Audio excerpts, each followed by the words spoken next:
Remember Honolulu? As if any of us from the 81st Wildcats could forget it. Seems a lot longer than it really is since the days we played around here. Those 4 days at Waikiki, those Wahinis, if you got lucky. Of course, there were guys who'd rather go swimming. That's us. July 1944. Sleeping in the hot sun after all those rugged months of jungle training. Fat, sassy, and shaved. We thought then we knew all the answers. This came under the heading of morale building.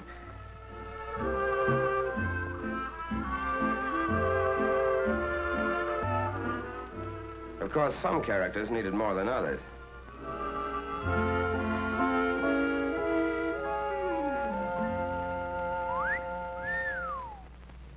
But while we were taking it easy, headquarters was doing its job. General Richardson, commanding general, Pacific Ocean area, and his staff were cooking up a different kind of party for us. It began the day we started on the boat ride, wondering where the hell we were going and how we were going to do when we got there. 2 solid years of training in back of you, but training and climbing through the ropes on fight night are 2 different things. There were more than a couple of guys climbing that gangplank who were giving that subject their private attention. And we shoved off on our little excursion of about 6,000 miles over water.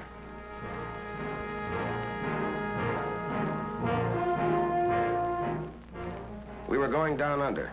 That's all we knew. We'd have even been glad to see a Kapu sign if it were standing on dry land. Every man with a cabin to himself. Picture of a guy getting fixed up to go to a concert.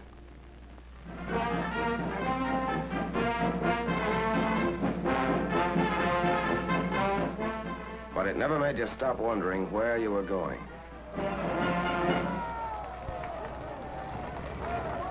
Time on our hands, so we figured out ways to spend it.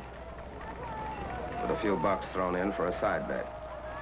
One way of getting tired enough to climb into your bunk. Back the loser, bub?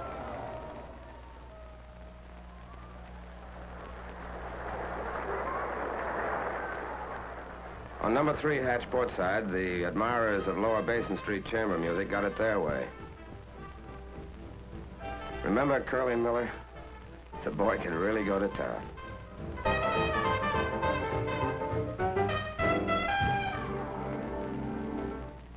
The day we crossed the equator and the shellbacks got their crack at the pollywogs. And there's still some of us in the outfit who take off at the sight of a curved stick.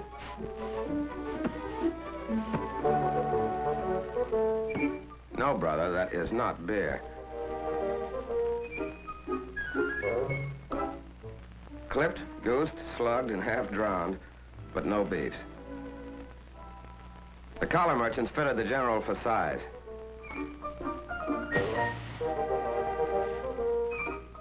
The local barbers gave him a once-over lightly. Dental inspection. A rub-down at the club. The treatment's finished and the general's a shellback. When you look back now, you can remember a lot of laughs on that boat ride, but mostly it was just plowing along through that ocean, under that sky tent, and waiting, and watching for Jap subs or carrier planes.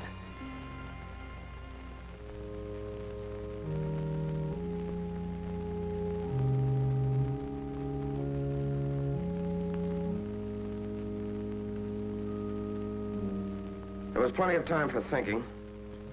30 days for it. Thinking about a lot of things you remembered. Sometimes about what was ahead. That was a special kind of thinking. And when you looked around, you saw you weren't the only one doing it. Somehow it made you feel a lot closer. It was the end of August when we dropped anchor off Guadalcanal in the Solomon Islands to go ashore for our dry run.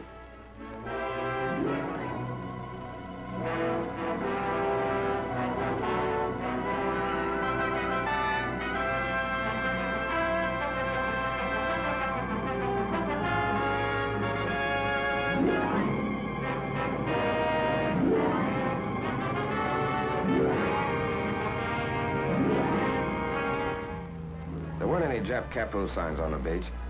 But when you hit it, you got that quick flash about the guys who were here ahead of us at Guadalcanal and the job they did.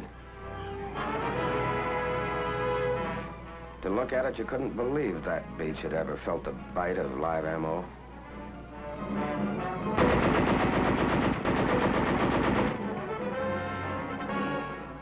They said we did okay on the canal dry run. When we left the Solomons, we still didn't know where our next stop was, but it was getting closer. And when we got there, somebody was going to be shooting at us. All hands. All hands. Now hear this. The objective of this task force is the Palau Islands, 8 degrees north of the equator and 530 miles east of the Philippines. By occupying these islands, we will complete the sealing off of the important Jap strongholds to the east. Truk, Ponape. We'll help protect General MacArthur's right flank when he strikes against the Philippines. General MacArthur? Back to the Philippines? But what was our job going to be exactly? Angaur. That's our job. Southernmost of the Palau group. About 3 square miles of limestone and coral. Japs got a lot of their phosphate here. Okay, what do? The 322nd hits Red Beach in the northeast. The 321st will land on Blue Beach. 323rd stands offshore in reserve. General Miller and Admiral Blandy knew that the Japs were expecting us in the south. We were going ashore through the choppy surf under the narrow beaches in the north. Fan out fast until the 2 beachheads joined up, then move down the island. This was finally it. What the last 2 years had been for. We had the training and we had the weapons.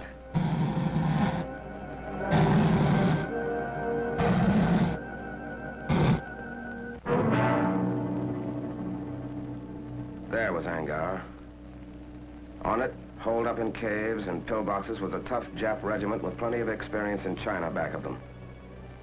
This was our first time. How were we going to do? Remember the morning of September 17th? The carriers opened the show.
Okay, first wave shove off. That's us. Let's go.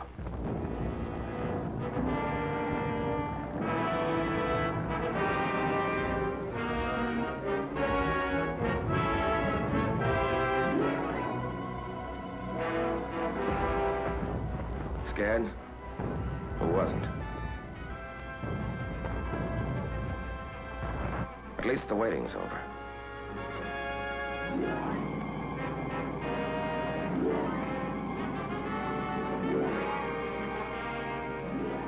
We piled onto Red Beach.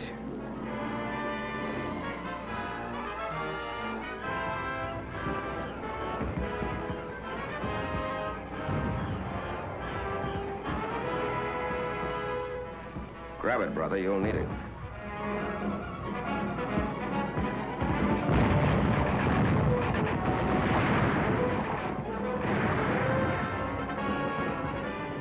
A 20-foot sand cliff to climb we didn't know about. And we were pinned down by machine gun fire and mortars.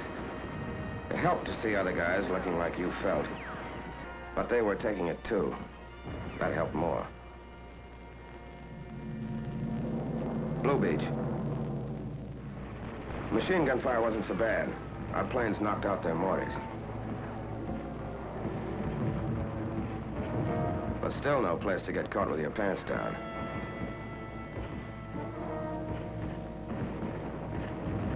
They had no regular defense line. They melted right into the ground. We had to blast or burn every damn last one of them out.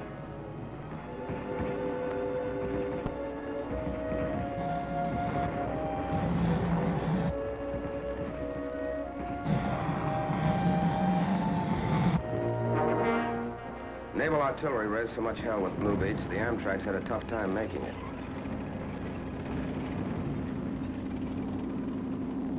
Back at Red Beach, things had got better. We were able to move in off the beach, which was also nicely torn up.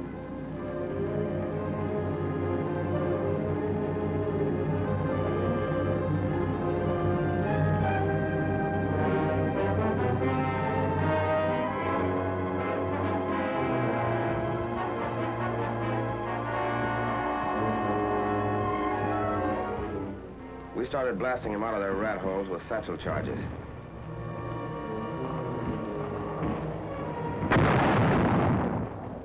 By H+1 hour, we had a combat intelligence center operating. But we couldn't locate anybody for intelligence to talk to. They wouldn't come out alive.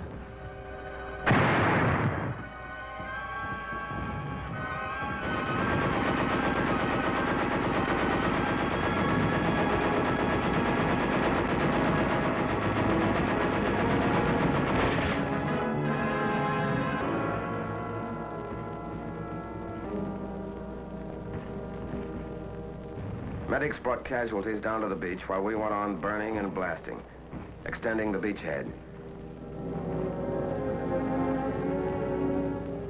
And for every litter that went out, 6 other guys came in.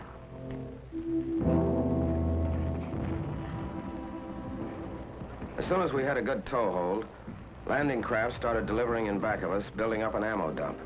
The Japs were still on high ground to the northwest, with mortars. They hit the dump.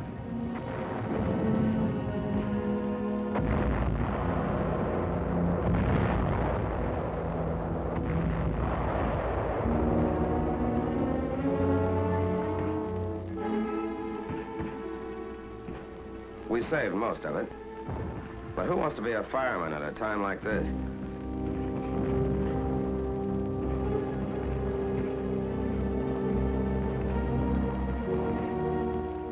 General Miller came ashore the next morning to get a first-hand look at the scoreboard.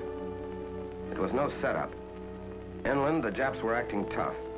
We'd had snipers and mortars on us all that first night. Plus, they're trying to infiltrate through the lines for some quiet knife work. That second morning, we were behind schedule. Red and blue beachheads still weren't joined up. But we kept slugging until we did join up.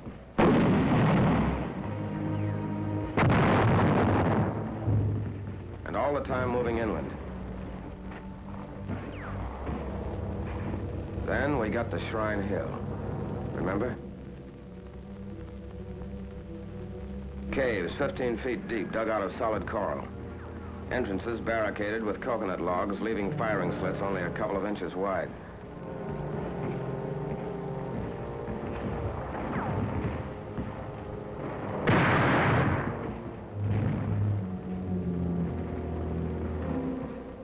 They were tough monkeys. There'd still be some of them in there firing even after you'd put a 25-pound satchel charge under them.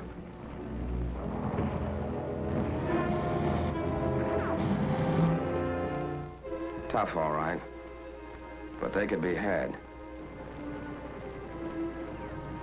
So we took Shrine Hill, one place where they wouldn't pray to their ancestors anymore.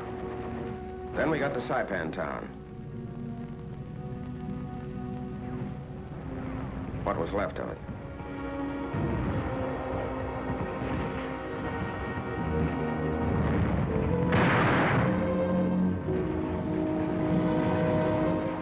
By this time, we'd cooked, blasted, or shot 600 of the little apes, and had what we came for, including the phosphate plant. These phosphate diggings, about the best in all the Jap-mandated islands, were out of business at this stand permanently.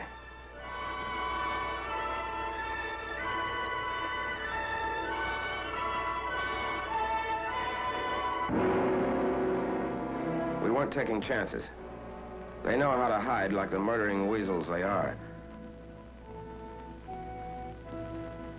We heard that some of them were still on high ground up to the north. But by the end of the third day, we'd shoved them back into the northwest corner in the southern tip of the island.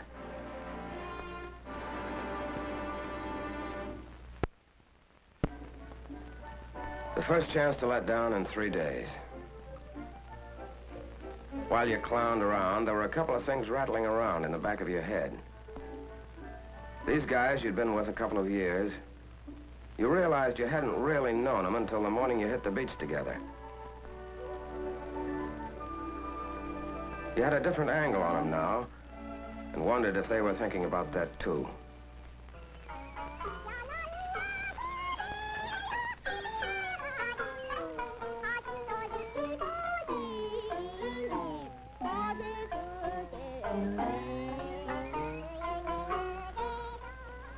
While all of this had been going on, our 321st pulled out for Palau Island, 6 miles to the northeast.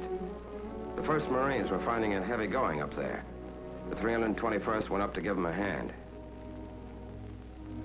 The rest of us who stayed on Angaur had our own job to finish. The jungle was still lousy with Jap snipers, but we couldn't wait to clean them out to get the airstrip in. With a rifle covering every couple of axes, the aviation engineers started hacking out the strip. The sooner it's in, the sooner we can use it as a base to plaster the rest of the Palaus.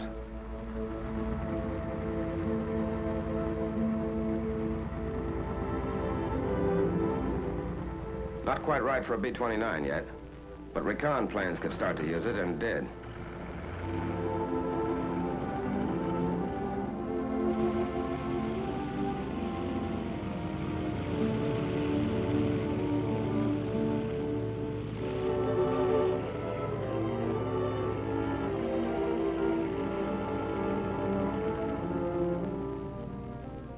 That island way in the background is Peleliu, where our 321st was battling Japs. Angaur was ours, but not quite. Up in the northwest corner, there's a piece of high ground we were starting to call Suicide Hill.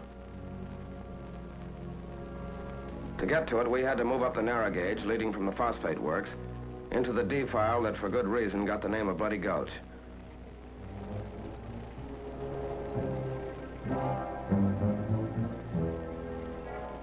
There were plenty of Jap machine guns and snipers up there, too. A Jap 75, mounted on rails, kept poking out, firing, and pulling back into a cave.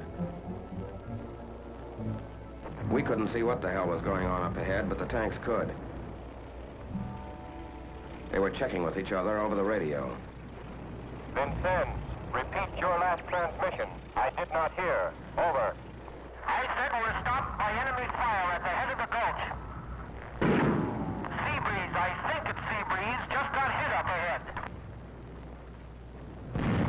Vincennes, this is Booper. I'm pulling Cherry back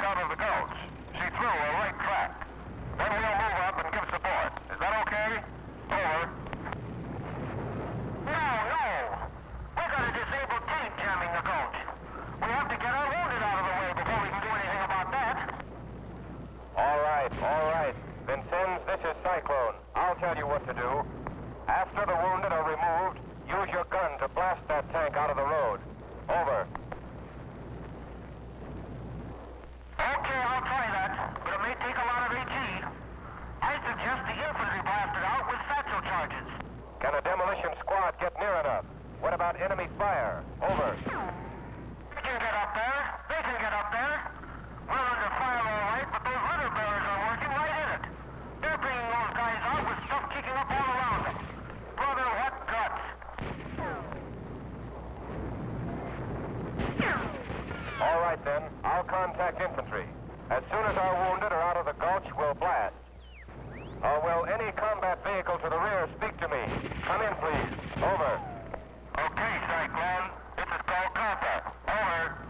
I want you to warn all infantry in your vicinity to take cover. Get them off the rails. We're going to blast up ahead.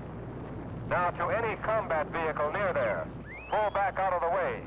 Acknowledge. Acknowledge. I heard you, Cyclone. This is Rose. I'm right in there, but not too close.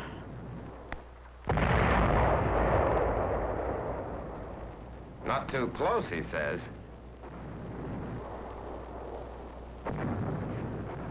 But the way is cleared now for the 2nd Battalion to move through the gulch. We were going to start a little encircling maneuver. So we split up. Some of us went up the rise to the right.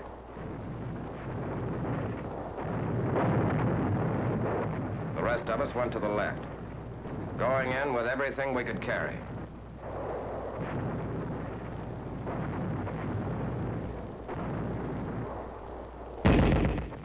Yeah, and everything we could throw.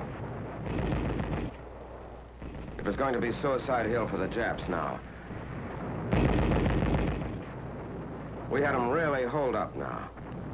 We called back for mortars and 155s.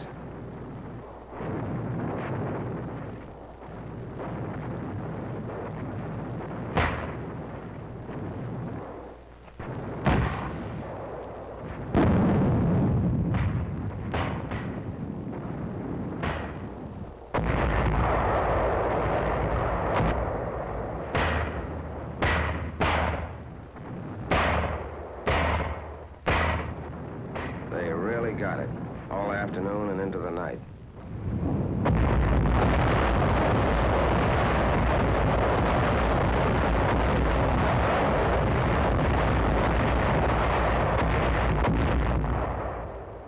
That was the end of all real resistance on Angaur, and the end of our first fight.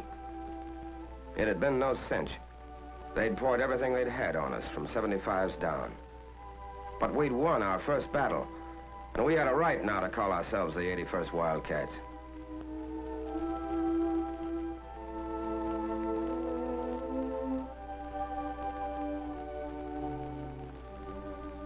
When you watched those guys come out, you realized something you hadn't known. How mad you got when the bastards hit the guy next to you.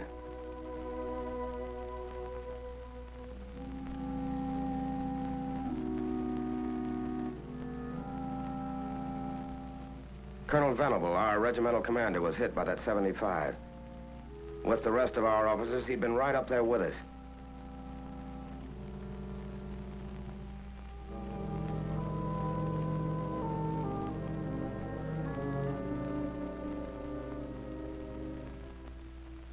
From the top down, the 81st had gone in and come out all right.